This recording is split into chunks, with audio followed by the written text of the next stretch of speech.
ভগবান শ্রীকৃষ্ণের বাল্যলীলাগুলি যেমন মধুর তেমনই অলৌকিকতার পূর্ণ।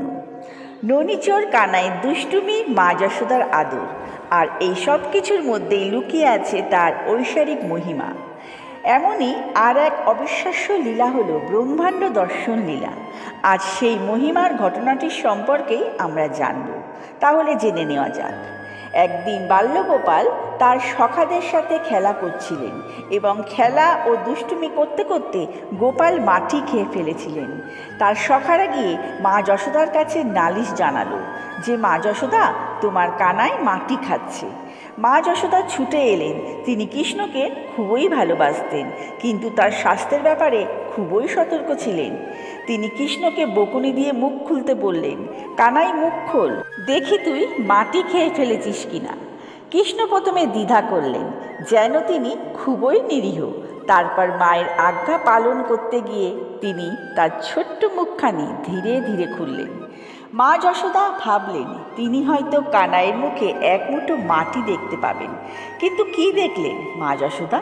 কৃষ্ণের ছোট্ট মুখের গভীরে দেখলেন সমগ্র ব্রহ্মাণ্ড। তিনি দেখলেন সূর্য, চন্দ্র, গ্রহ, নক্ষত্র। তিনি আরও দেখলেন সুবিশাল পর্বতমালা, খরস্রোতা নদী, অতল সমুদ্র। পৃথিবীর প্রতিটি প্রাণী, প্রতিটি স্থান সবই তার পুত্রের মুখের ভেতরে দেখলেন। এছাড়া ভূত, ভবিষ্যৎ, বর্তমানের সমস্ত ঘটনা তিনি দেখলেন। এমনকি তিনি নিজেকেও দেখলেন। এইসব দেখে মা যশোদা হতবাক হয়ে গেলেন। এ কি দেখছি আমি?